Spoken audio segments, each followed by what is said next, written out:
Need a reliable media player for your PC? In this tutorial, you'll learn how to install VLC Media Player, one of the most popular and versatile players available. First, open your preferred web browser. In your address bar, type videolan.org and press enter. This is the official website of VideoLAN, the organization that develops VLC Media Player.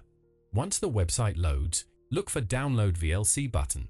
However, instead of clicking the button directly, click the small drop-down arrow next to it. From the drop-down menu, select Windows option, which is the 32-bit version. While most modern computers run 64-bit systems, the 32-bit version is more universally compatible and can prevent potential installation failures. The installer file, which is approximately 40 megabytes, will begin downloading to your default downloads folder. You can monitor the download progress in your browser's download bar. Once the download completes, locate the installer file. Double-click the installer file to launch it. Choose your preferred language and click OK. VLC Setup Wizard will now open on your screen. Simply click Next to continue with the installation process. Review the terms and click Next. This screen lets you choose which components to install. The default selections are recommended for most users, which include desktop shortcut and file associations. Click Next. The default location is usually fine. Click Install to begin the installation.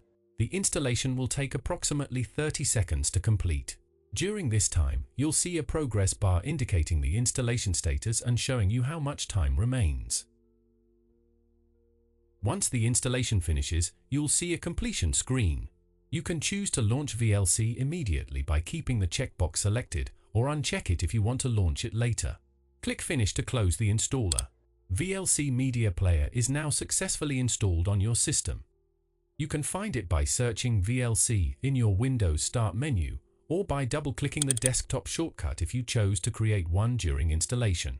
When you first launch VLC, it may ask about privacy settings and whether to allow metadata retrieval. Configure these according to your preferences. You now have VLC Media Player ready to use on your PC. If you found this tutorial helpful, please like this video and subscribe for more tech guides.